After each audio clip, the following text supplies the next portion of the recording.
कोशिका 7th science का chapter है कोशिका। आज हम इसके बारे में पढ़ेंगे।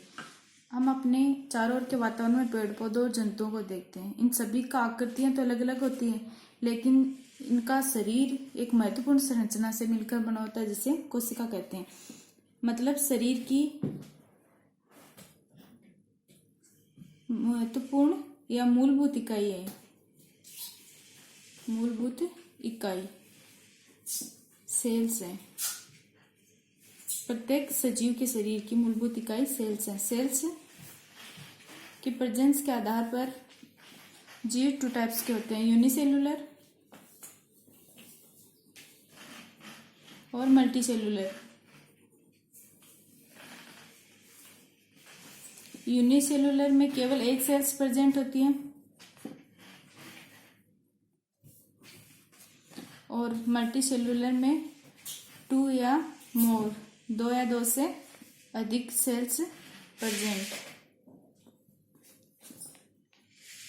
यूनिसेलुलर्स में कौन कौन से एग्जाम्पल्स आते हैं? अमीबा, पैरामीशियम, क्लेमाइडोमोनास,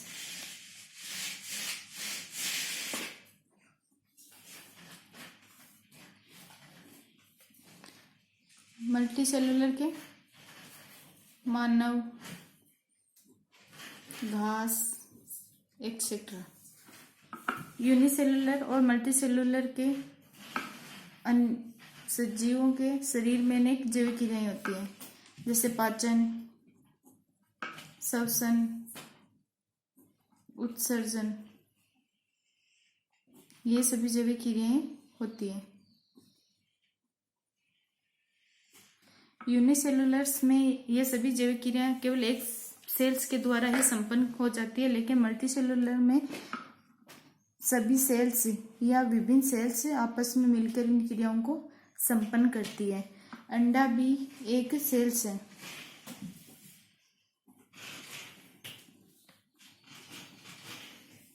और शुतुरमुर्ग का अंडा सबसे बड़ी कोशिका होती है या सेल्स होती है, क्योंकि शुतुरमुर्ग का अंडा है वो सबसे बड़ा अंडा होता है।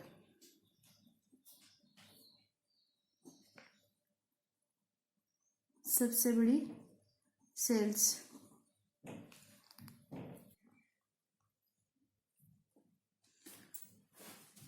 हम एक एक्सपेरिमेंट करके देखते हैं सेल्स के बारे में।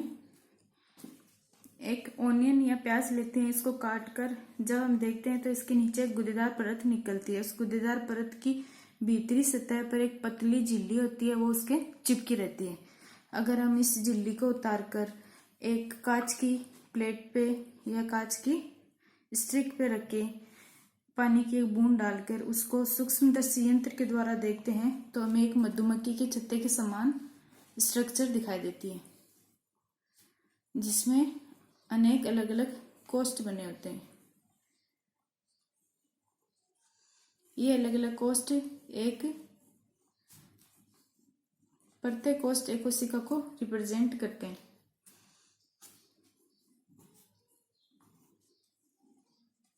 मधुमक्खी के छत्ते के समान दिखाई देती है और इन सब में क्या पाया जाता है? केंद्रक प्रेजेंट होता है।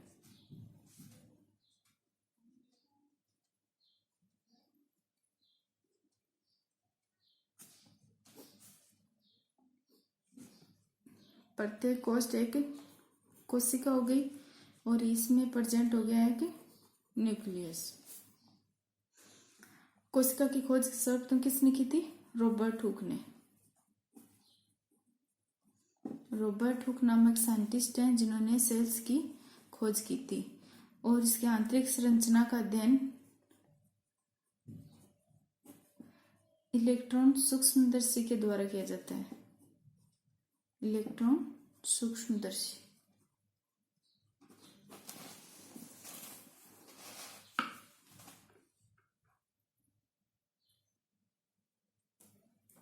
अब अगर हम प्लांट सेल्स और एनिमल सेल्स के बारे में देखें तो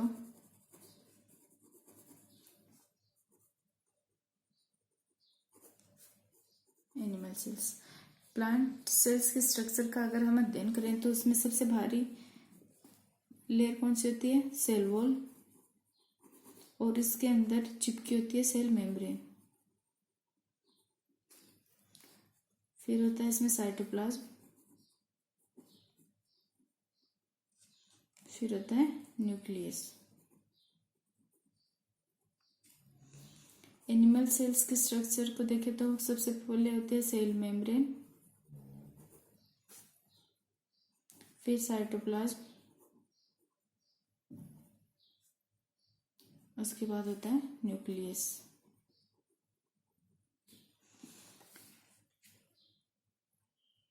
सेल वॉल है वो सिर्फ प्लांट सेल्स में ही पाई जाती है और सेल का सबसे बाहरी आवरण होता है जो सेलुलोज से बनी होती है, दृढ़ और निर्जीव होती है।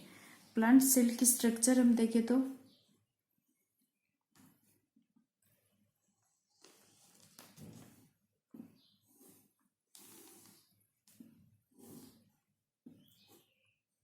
आंतरिक स्ट्रक्चर होती है प्लांट सेल्स की।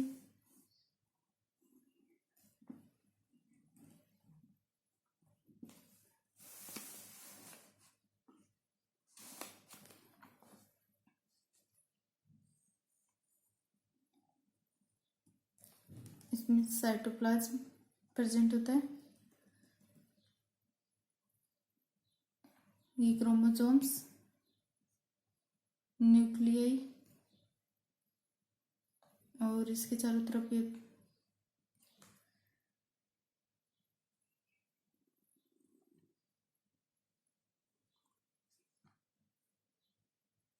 साइटोप्लाज्म में अनेक ऑर्गेनिज प्रेजेंट होते हैं, माइटोकॉन्ड्रिया है, क्लोरोफिल है, ये सभी साइटोप्लाज्म में बिखरे होते हैं।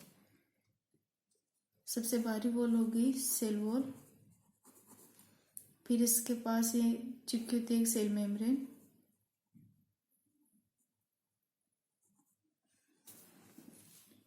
ये क्लोरोफिल,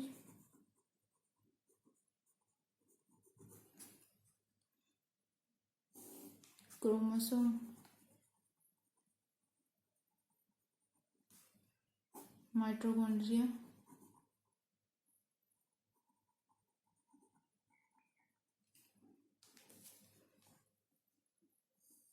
ये न्यूक्लियाई,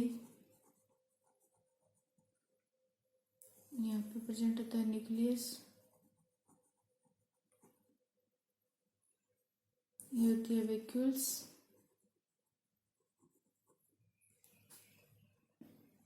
ये सभी प्लांट सेल्स के स्ट्रक्चर में प्रेजेंट होते हैं। अब हम एनिमल सेल्स के स्ट्रक्चर को देखें तो उनमें भी अनेक ऑर्गेनिज्म वो प्रेजेंट होते हैं। इस तरह से हम एनिमल सेल्स के स्ट्रक्चर बनाते हैं।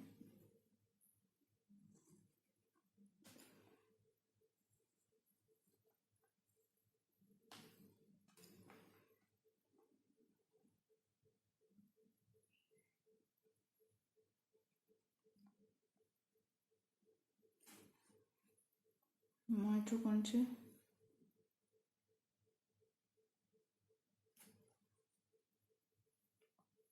ER अंतःप्रदेश जालिका,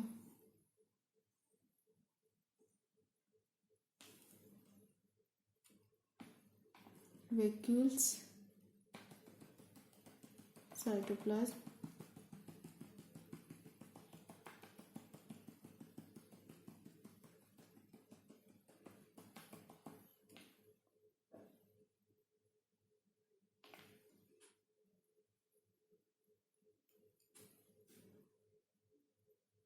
लाइसोसोम,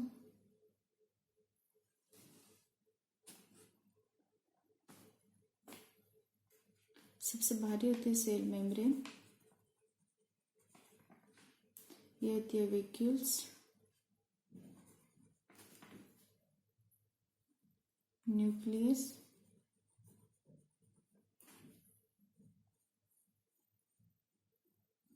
क्रोमोसोम्स,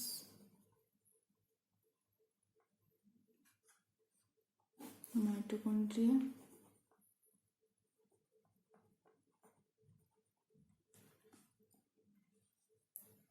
ये हो गया ER, ये अंतःप्रदेश जालिका। ये हो गया लाइसोसोम। ये स्टार शेप स्ट्रक्चर होती है जिसे तारक का, ये सेंट्रियोल।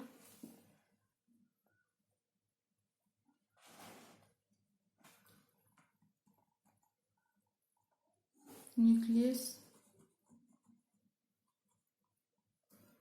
ये एनिमल सेल्स के स्ट्रक्चर में प्रेजेंट होते हैं। अब हम इसकी स्ट्रक्चर में सबसे पहले सेल वॉल के बारे में पढ़ेंगे।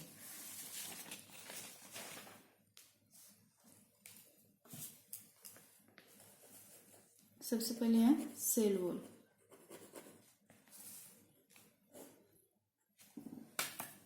सेल वॉल है वो प्लांट सेल की, सिर्फ प्लांट सेल्स में ही प्रेजेंट होती है।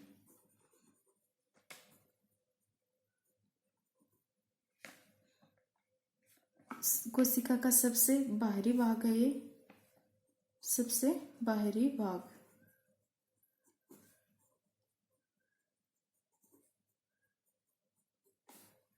यह है cellulose,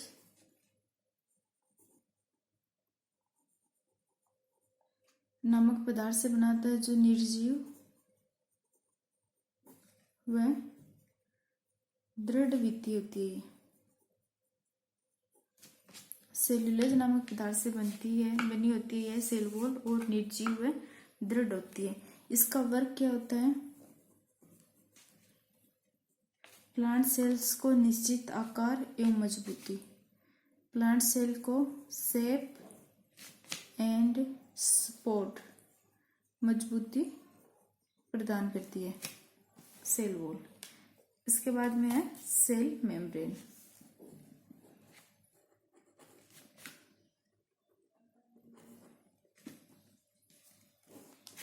cell membrane, cell membrane plant cell में सेल वॉल के नीचे प्रेजेंट होती है और एनिमल सेल्स में सबसे बाहरी व दोहरी झिल्ली परत से बनी होती है झिल्ली।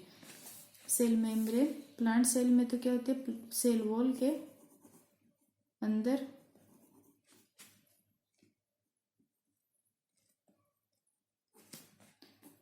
और एनिमल सेल में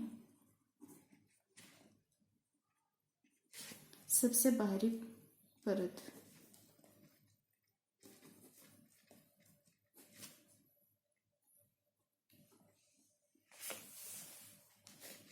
दोहरी झिल्ली होती है और पतली होती है, दोहरी व पतली। अर्धपारगम्य व चयनात्मक होती है।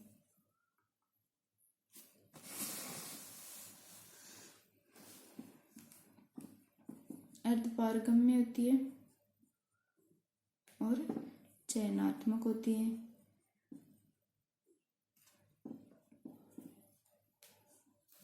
प्रोटीन और वसा की बनी होती है।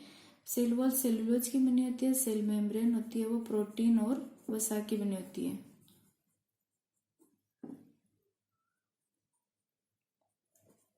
सजीव झिल्ली होती है।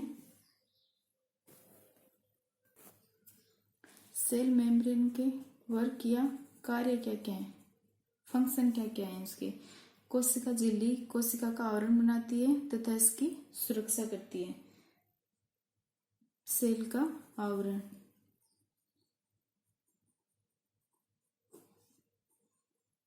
आवरण बनाती है और सुरक्षा करती है।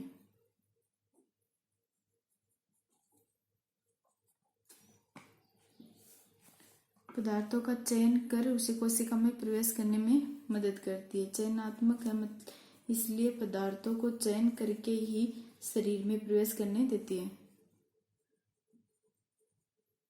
चयन कर सेल्स में प्रवेश करने देती है। अनुपयोगी पदार्थों को बाहर निकालने में सहायक है। जो अनुपयोगी या उत्सर्जी पदार्थ हैं उनको शरीर से बाहर निकालने में भी सहायक है।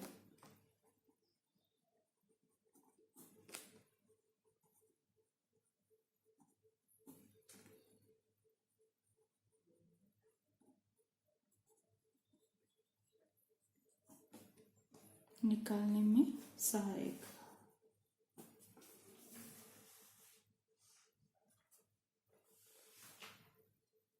उसके बाद में होता है साइटोप्लाज्म या कोशिका द्रव्य।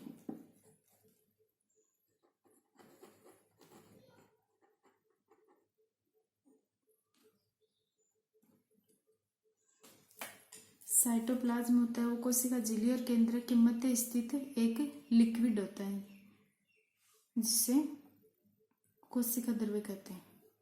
कोशिका झिल्ली यानी सेल मेम्ब्रेन एंड केंद्रक के मध्य स्थित प्रेजेंट लिक्विड साइटोप्लाज्म कहलाता है। साइटोप्लाज्म कैसा एक रंगहीन कलरलेस अल्प पारदर्शी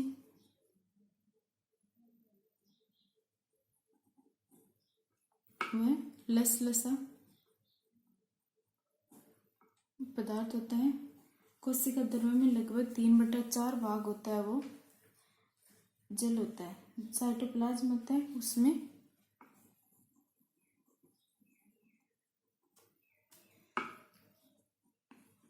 3/4 भाग जल प्रेजेंट होता है। शेष प्रोटीन, कार्बोहाइड्रेट, फैट तथा अन्य तत्व होते हैं। 3/4 जल प्रेजेंट और इसके अलावा प्रोटीन,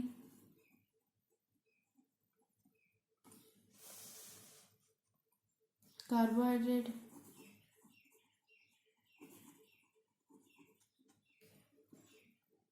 फैट व अन्य तत्व प्रेजेंट होते हैं। और कोशिका द्रव्य में अनेक ऑर्गेनिज्म जैसे माइटोकॉन्ड्रिया, अंतःपर्दीय जालिका, लाइसोसोम, न्यूक्लियाई और वैक्यूल्स प्रेजेंट होती है। कोशिका द्रव्य में ये जो संरचनाएं पाई जाती है इनको ऑर्गेनिज्म या कोशिकाएं कहते हैं। इनमें से प्रमुख कोशिकाओं का अध्ययन हम करेंगे।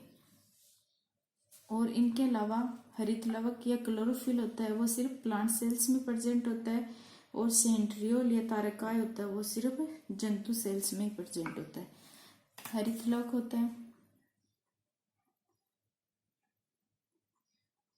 जो साइटोप्लाज्म में प्रेजेंट होता है और एक होता है तारकाय। ऑर्गेनिज्म है ये कोशिकांग है जो साइटोप्लाज्म में प्रेजेंट होते हैं। हरित लवक होता है वो सिर्फ प्लांट सेल्स में प्रेजेंट होता है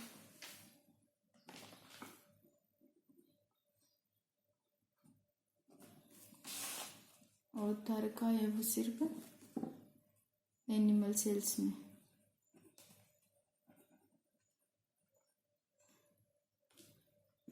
कभी कभी सेल डिवीजन के समय तारकाय प्लांट सेल्स में भी प्रेजेंट होता है।